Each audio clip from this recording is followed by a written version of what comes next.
Hello everyone, welcome to Conceptualist. ये मेरा first video है, so I want to introduce myself. मेरा नाम इब्राहिम बोरा है and I live in Jawad, Madhya Pradesh. It's a nice town actually. आज का टॉपिक जो मेरा है, जिस पे मैं कंसेप्ट रखने वाला हूँ, वो है साउथ एशियन यूनियन। सी, मैं दूसरे सभी भारतवासियों की तरह मेरा भी एक सपना है कि भारत फिर से अखंड भारत बने। आप लोगों को अखंड भारत पता ही होगा, अनडिवाइडेड इंडिया, जब पाकिस्तान, अफगानिस्तान, बांग्लादेश, भूटान, नेपाल, श्रीलंका, ये सारे हिंदुस्तान के, म्यांमार के हिस्से हुआ करते थे। लेकिन अंग्रेज़ों के आने के बाद भारत वैसा रहा नहीं। उन्होंने रियासतों पर हमला किया, कई रियासतें अंग्रेज़ों के साथ हो गई, कई ने बगावत करी, जो बगावत करी वो मिट गए। So but in current scenario it is likely difficult to make India again undivided, Akhand Bharat, because we are sitting on hundreds of nuclear bombs. Our neighbors are nuclear states, China, Pakistan, and even we are not क्या कह सकते हैं अपन उसको, अच्छे relationship में नहीं है पाकिस्तान के साथ। But there is another way to make India akhand, to make India undivided, and that is a union of South Asian nations. जी हाँ, और साउथ एशियन नेशंस में आपको बता दूं मैं, इंडिया, वही सारे नेशंस हैं जो अखंड भारत में हुआ करते थे। इंडिया, पाकिस्तान, अफगानिस्तान, बांग्लादेश, भूटान, नेपाल और म्यांमार और श्रीलंका और मालदीव्स, ये सारे अखंड भारत में थे। फ़ायदा, इससे फ़ायदा जो होगा उसको समझने के लिए मैं आपको पहले एक और दूसरी यूनियन के बारे में बताता हूँ, विच इज़ यूरोपियन यूनियन। आप सब ने सुना होगा, यूरो एक बहुत ही फेमस करेंसी है, बहुत ही पावरफुल करेंसी भी है। यूरोपियन यूनियन 28 कंट्रीज़ का एक यूनियन है, जो कि यूरोप महाद्वीप की कंट्रीज़ हैं, करेक्ट। जैसे जर्मनी, फ्रांस और बेल्जियम, इटली, साइप्रस, ये सारे लोग, स्विट्ज़रलैंड, ये सब मिलकर एक यूनियन बनाते हैं जिसको यूरोपियन यूनियन कहा जाता है। अब यूरोपियन यूनियन के मैंने कुछ पॉइंट्स नोट डाउन किए हैं यहाँ पर, जो उसके कैरेक्टरिस्टिक्स है, जो उसके फीचर्स हैं, which is number 1, a European parliament. There is a separate parliament for the whole European union, which means the equal law applies on the country, on all the countries of European Union, all 28 countries. अब इससे फ़ायदा ये है कि अभी जैसे भारत में कुछ अलग कानून लागू होते हैं, फिर भारत में जैसे अभी आर्टिकल 370, 335 है, मोदी गवर्नमेंट ने हटाया, तो उससे एक फ़ायदा हुआ कि जम्मू कश्मीर में भी अब यूनियन ऑफ इंडिया का कानून लागू होगा। Before that there was a separate legislature for Jammu and Kashmir constituency. ये अभी आप सब लोगों ने न्यूज़ चैनल पे देखा ही होगा। तो ये था पहला feature. Second characteristic is court of justice. See, हमारे रिलेशनशिप पाकिस्तान और चाइना के साथ इतने अच्छे नहीं हैं। अक्सर हमारे बॉर्डर्स डिस्प्यूट्स होते हैं, correct. If we become a union like a European union में court of justice of states होता है। जब कभी भी दो member states, like for example France और इटली के बीच कोई प्रॉब्लम हुई, तो वो लोग लड़ेंगे नहीं, वो लोग उनका डिस्प्यूट कोर्ट ऑफ जस्टिस में ले जाएंगे, यूरोपियन यूनियन की कोर्ट ऑफ जस्टिस में, और कोर्ट ऑफ जस्टिस वो उस प्रॉब्लम को सही तरीके से सॉल्व करेगी। निष्पक्ष तरीके से सॉल्व करेगी, और इससे जो बेसिक फ़ायदा है, बहुत बड़ा फ़ायदा है कि आपकी मिलिट्री, आपके जवान शहीद नहीं होंगे। समझ रहे हैं आप? The third point is one greater defence. Suppose a country of European Union, France. France has a military strength of 10,000 personnel, and Germany has 20,000 personnel. But if they unite, it will become 30,000 personnel strength. So when 28 countries and army of 28 countries together make a whole great army. Army of 28 countries, army of European Union. आधे लोग तो खाली सुन के और समझ के ही डर जाए कि यार इतनी बड़ी आर्मी से कैसे लड़ेंगे। तो ये पावर स्टेटस होता है, लोगों को दिखाना है या फिर आपके दुश्मनों को दिखाना है, तो ये चीज़ बहुत मायने रखती है। कई बार सामने वाले के हौसले को ख़त्म करके भी जंग जीती जा सकती है बिना जंग किए। फोर्थ पॉइंट जो है यहाँ पर, one single market. Very good point. देखिए, क्रॉस बॉर्डर रिस्ट्रिक्शंस ख़त्म हो जाते हैं if you become a union with other countries. Like जैसे अभी हम नेपाल से, हमारा कोई बॉर्डर डिस्प्यूट नहीं है, क्रॉस बॉर्डर भी कोई प्रॉब्लम नहीं होती है, आप फ्रीली वहाँ आ जा सकते हैं। तो जब आप फ्रीली वहाँ आ जा सकते हैं, आप वहाँ के मार्केट में माल भी बेच सकते हैं।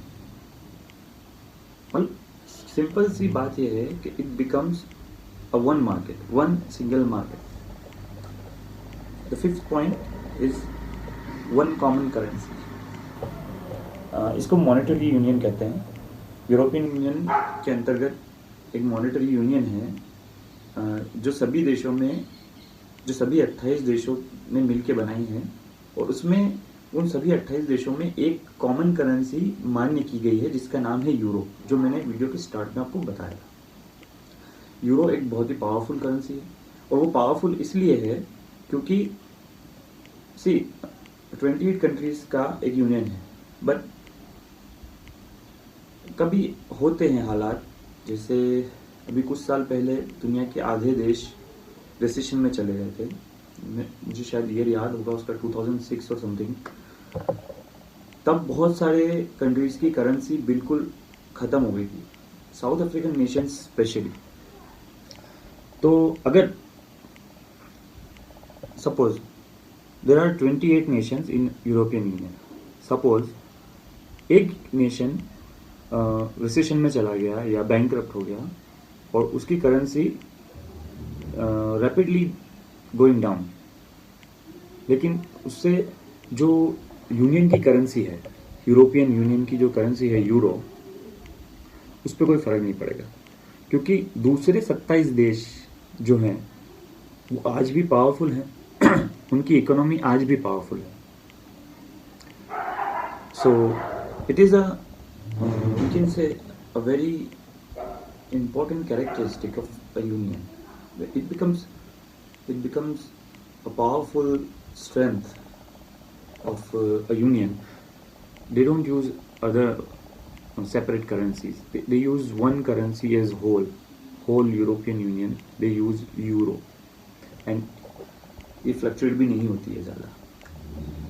जैसे हमारी करेंसी, इंडिया की करेंसी जब आज़ादी के समय 1 रुपये 2 रुपये अगेंस्ट डॉलर होती थी, now it is 60 to 70, ranging 60 to 70 against dollar हो गई है, and it is not good. 6th point जो यहाँ पे लिखा है, क्रॉस बॉर्डर इंफ्रास्ट्रक्चर। देखिए, इंफ्रास्ट्रक्चर किसी भी कंट्री की बैकबोन होता है। मैंने कई सारे प्रधानमंत्रियों को सुना है, आज तक कई सारे मंत्रियों को सुना है, वो लोग यही कहते हैं कि infrastructure is the backbone of country. Roads, rail network, uh, many more things like transportation system or convention centers or what else, पानी की व्यवस्था, इलेक्ट्रिसिटी, ये सब चीज़ें किसी भी नेशन की डेवलपमेंट के लिए बहुत ज़रूरी है. सी I'm recording this video on my phone. My phone is charging with electricity, and without electricity it is not possible. I cannot use my phone. तो जब क्रॉस बॉर्डर इंफ्रास्ट्रक्चर मजबूत होगा तो आप सोचिए, इससे दो देशों का फायदा होगा. आपका फायदा होगा ही, सामने वाले जो आपका यूनियन में जो दूसरा आपका देश आपके साथ जुड़ा है, आपका नेबर, उसका भी फायदा होगा. उसके लिए भी मार्केट अपॉर्चुनिटीज़ खुलेगी, आपके लिए भी मार्केट अपॉर्चुनिटीज़ खुलेगी. तो ये बहुत ज़रूरी है. अभी इंडिया ने एक, मुझे नाम याद नहीं है, एक प्रोजेक्ट भी चालू किया था जिसमें वो इंडिया, बांग्लादेश, म्यांमार, थाईलैंड ऐसे करके, और जो शायद मेकम गंगा कॉर्पोरेशन का कुछ प्रोजेक्ट था, और वो पूरा रोड नेटवर्क डेवलप करेंगे ताकि एक इंसान कार से, बाई कार और बाई पब्लिक ट्रांसपोर्ट सीधा थाईलैंड चला जा सके. कहाँ से? इंडिया से, दिल्ली से. So it is necessary. और यूनियन का फ़ायदा यही होता है कि क्रॉस बॉर्डर इंफ्रास्ट्रक्चर डेवलपमेंट करने में बहुत आसानी होती है. 7th point is no disputes on border. वैसे ये चीज़ अपन ने पहले मैंने बताई कोर्ट ऑफ जस्टिस में कि वो डिस्प्यूट्स आपस में सॉल्व कर देते हैं. और यूनियन में अगर कोई कंट्री आती है तो वो वैसे भी अपनी इच्छा से आती है. वो बॉर्डर पे डिस्प्यूट क्यों करेगी? तो एक तो बॉर्डर पे डिस्प्यूट खत्म हो जाता है. इससे सीधा फ़ायदा वही है कि आपकी मिलिट्री, आप चाहें तो आपकी मिलिट्री पर्सनल स्ट्रेंथ कम कर सकते हैं, कम आपका बजटरी खर्चा आएगा मिलिट्री पर. और जो सबसे मेन ज़रूरी चीज़ है कि भाई हमारे जवान शहीद होते हैं, वो नहीं होंगे. Number 8, equal development. ये सबको पता ही है. अगर कोई यूनियन है तो वो इंडिया के लिए भी उतना ही बजट देगी, पाकिस्तान के लिए भी उतना ही बजट देगी, बांग्लादेश के लिए भी उतना ही देगी. यार मैं पाकिस्तान को मेंशन करना नहीं चाहता, लेकिन वो अपना नेबर है, इसलिए बार बार उसका नाम याद आ जाता है. 9th point, ease of doing business. Business is crucial. Business से जॉब्स पैदा होते हैं, और जब आपकी पॉपुलेशन एक्सट्रीमली बूम कर रही हो, where you have a youth, so many youth who are unemployed, business is crucial in that situation. It plays a huge role, क्योंकि बिजनेस आएंगे, बिजनेस बढ़ेंगे, तभी एम्प्लॉयमेंट बढ़ेगा. So ease of doing business, ये जो पॉइंट है ये उसी से रिलेटेड है. Suppose I have a business here in India, okay, and I want to expand it. But I want to go to Myanmar to do same business there, or to open a branch there. But there are so many restrictions. Like Dubai का example लेते हैं. Dubai एक बहुत ही बड़ा market है, सबको पता है. दुबई बहुत बड़ा मार्केट है, वहाँ से बहुत एक्सपोर्ट होता है. लेकिन if I want to do business there, I cannot just go and start a business. वहाँ पर एक नियम लागू होता है. वहाँ के लोकल रेसिडेंट को आपको 51% पार्टनर रखना पड़ेगा. What ever he invest, doesn't matter. वो 1 लाख दे रहा, मैं 10 लाख दूँ, वो 0 रुपये दे रहा, मैं 1 लाख दे रहा हूँ, doesn't matter. I have to keep a partner, and the ratio would be divided in 51 to 14. 49 मुझे मिलेगा, 51 उसको मिलेगा, भले ही बिजनेस मैं कर रहा हूँ. तो जब एक यूनियन क्रिएट होती है तो यूनियन में ये सारी बातें नहीं होती. जैसे यूरोपियन यूनियन के अपन ये कैरेक्टरिस्टिक्स पढ़ रहे हैं. See, my business is in Germany and I want to expand it to चेक रिपब्लिक और maybe Cyprus, anywhere in European Union. I can just go and started, that's it, no formalities. Formalities हैं, जो local formalities होती है licence वगैरह की, वो तो करनी ही है, but it's not difficult, it's not like वहाँ के आदमी को आपको पार्टनर बनाना पड़ेगा और ऐसा कुछ भी नहीं है। करेक्ट। नंबर 10, हाँ, ये cross border restrictions, no cross border restrictions on travelling, transport and no visa charges. Tourism के लिहाज से this is a very important point. See, European union में 28 countries. There are 28 countries, and if I'm living in Italy and I want to go see Eiffel Tower in Paris, France, then I don't need any visa, or it's not like I have to go through border formalities and all. I just simply I can start my car and go. That's it. And there are so many public transport who are traveling cross borders across one country to another country. So आप समझिए कि tourism वहाँ पे बहुत ज़्यादा है, already है। ये सब बेनिफिट्स इसी चीज़ के हैं कि अगर कोई टूरिस्ट यूरोपियन यूनियन की वीज़ा पे जाता है किसी भी कंट्री की, तो वहाँ पे वो इजीली दूसरी कंट्रीज में जा सकता है। 10 पॉइंट्स, ये जो 10 you can say important characteristics हैं European Union. Now just like European Union, there could be a union also in South Asia. I can conceptualize a whole greater term which is Asian Union, but it's very difficult. There are so many political, religious, regional differences among countries like Pakistan, India, China, Russia, China, Japan. There are North Korea, South Korea. They are not as friendly as India and Bangladesh or India and Nepal. There are differences between them.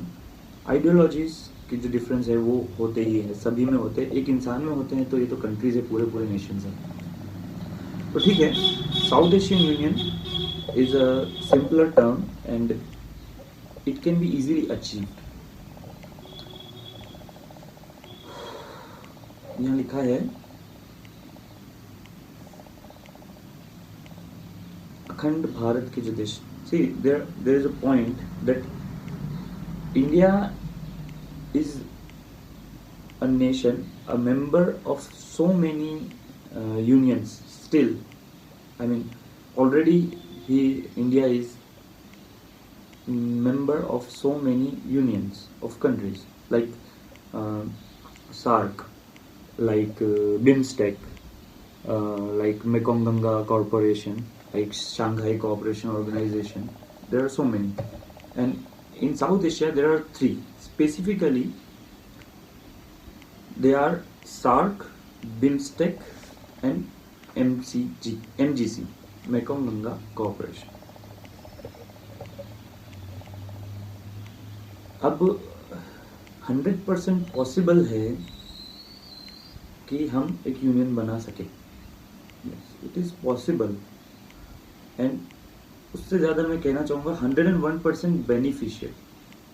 It is beneficial on the ratio of 101% in my views. देखिए, SAARC का भी मैंने mention किया आपको।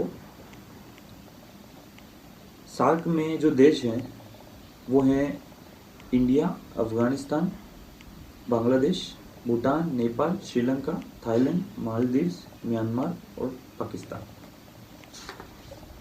ये 8 countries मिलके SAARC, South Asian Association for Regional Cooperation नाम से एक यूनियन बनाती है। अभी आप लोगों को कुछ समय पहले पता होगा कि जब हिंदुस्तान पर टेरर अटैक हुआ था, एयर स्ट्राइक्स के पहले, तो सार्क समिट पाकिस्तान में होने वाली थी और इंडिया ने उसे मना कर दिया था जाने के लिए। और इंडिया के बाद भूटान, बांग्लादेश, नेपाल, बहुत सारे देशों ने भी उसे मना कर दिया अटेंड करने के लिए, तो उसको रद्द कर दिया गया। सार्क नेशंस जो हैं वो एक्चुअली वही नेशंस हैं जो कि कभी अखंड भारत का हिस्सा हुआ करते थे, और उनमें से ज़्यादातर नेशंस उर्दू या हिंदी बोलते हैं। लेकिन at this very scenario it is impossible, I can say impossible, because we are not having friendly relationships with Pakistan. Abhi recently when Modi sir revoked Article 370 and 35A and splitted the Jammu Kashmir into two union territories, तब से पाकिस्तान बौखलाया हुआ है, और उसने बहुत सारी, जैसे समझौता एक्सप्रेस कैंसिल कर दी, ईद पे मिठाई, वाघा बॉर्डर पर मिठाई का एक्सचेंज नहीं हुआ। तो हालांकि सार्क ही अखंड भारत है, लेकिन मैं नहीं समझता कि अभी वो पॉसिबल होगा अभी। लेकिन एक और कोऑपरेशन ऑलरेडी है जिसका नाम है बिम्स्टेक। काफ़ी लंबा नाम रखा है इन्होंने, शॉर्ट फॉर्म बता रहा हूँ मैं आपको बिम्स्टेक। देखिए मैं नाम बताता हूँ आपको, मुझे भी याद नहीं है।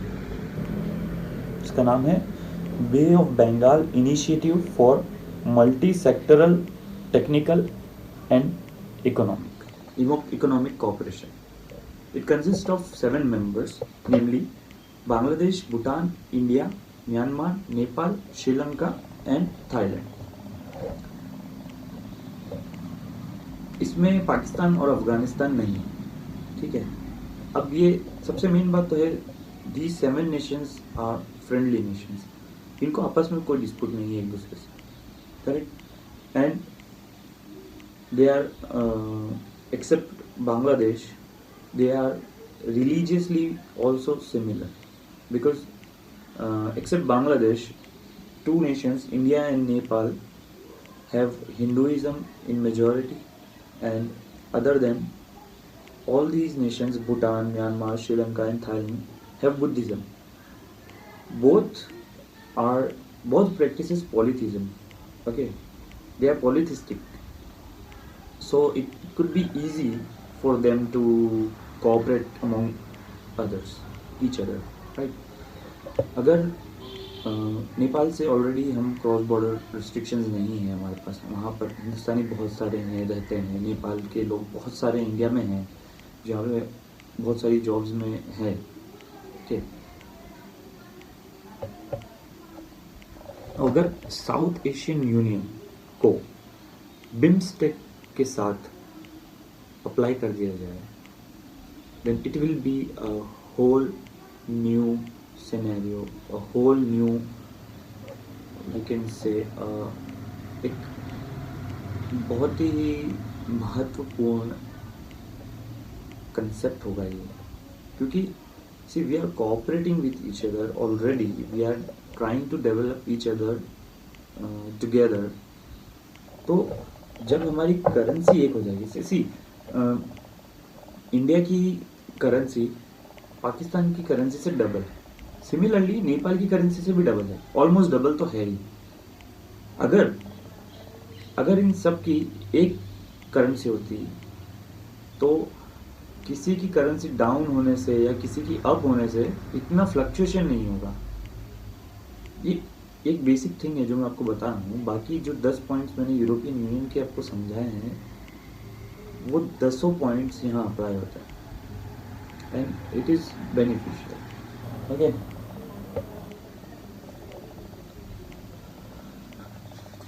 अफगानिस्तान हमारा बहुत ही अच्छा दोस्त है, इंडिया का बहुत अच्छा दोस्त है, लेकिन उसके साथ प्रॉब्लम ये है कि if you want to go Afghanistan, we have to cross border of Pakistan. There are no, actually Gilgit Baltistan जो है, जो भी पाकिस्तान के कंट्रोल वाला एरिया है, हालांकि मैप में डिस्प्यूटेड लैंड है, वो इंडिया का हिस्सा है, जम्मू एंड कश्मीर का हिस्सा है, लेकिन अभी कंट्रोल में पाकिस्तान के है। तो अगर if Gilgit Baltistan is in India, it can be possible to go Afghanistan by road, but in current scenario it is impossible because there are cross-border restrictions between India and Pakistan.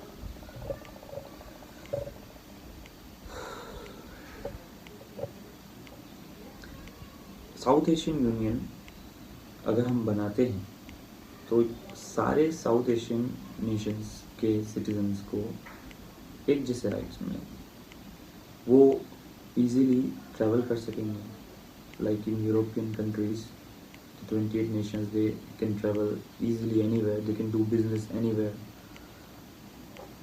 बहुत सारे फ़ायदे हैं साउथ एशियन यूनियन के, और south Asian union का सबसे बड़ा फ़ायदा ये है कि हमें जंग नहीं लड़नी पड़ेगी,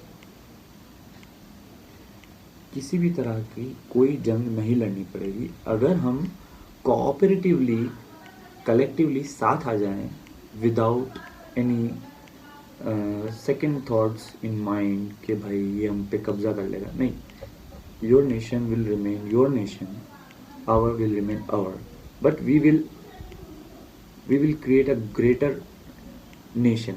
I can say a nation, a union, but see, India is a nation, but it is a union of states.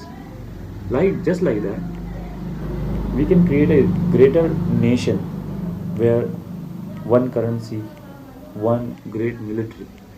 ये सबसे बड़ा फायदा है। हिंदुस्तान, बांग्लादेश, नेपाल, सभी लोग, ऑलमोस्ट सभी लोग अपनी अपनी मिलिट्री और अपनी अपनी बॉर्डर्स संभालते रहते हैं। If we come in to a union, we don't have to worry about our own boundaries and we can split militaries and send them to actual borders of the union. ये बहुत बड़ा फ़ायदा होगा। और रही बात MGC की, Mekong Ganga cooperation, Mekong Ganga cooperation के बारे में बताया मैंने आपको। इसमें India, Myanmar, Laos, Thailand, Cambodia और वियतनाम। अगर बिम्स्टेक कोऑपरेशन को साउथ एशियन यूनियन बना दिया जाता है तो मेकोंग गंगा कोऑपरेशन के 4 Nations already south Asian union में आ जाएंगे। इंडिया, म्यांमार, थाईलैंड और कंबोडिया। तो इससे मतलब क्या है कि एक अलग से वापस नई यूनियन के बारे में मैं डिस्क्राइब नहीं करना चाहता हूँ, उसमें फिर समय लगेगा।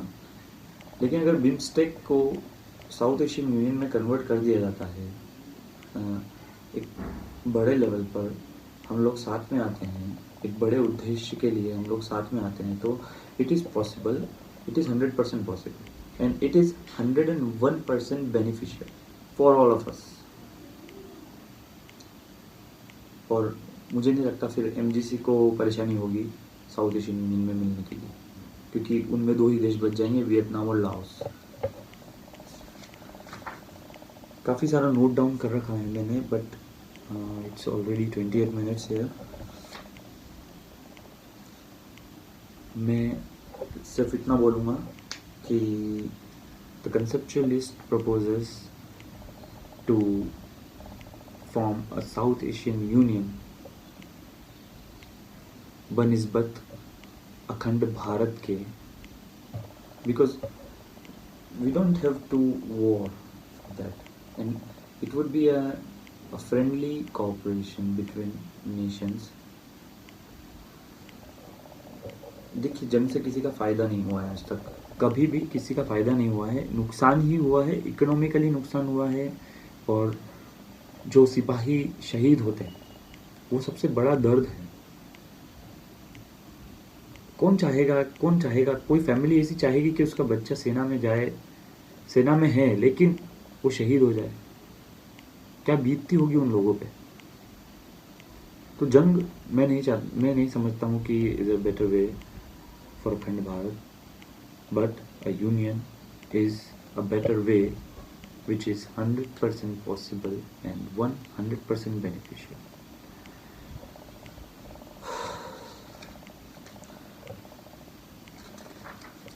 Thank you very much. And मुझे वो सब बोलना नहीं आता है कि subscribe my channel, press the bell icon, comment down below, share it. आपको जो करना है करो, डेट्स इट, नथिंग मैटर्स।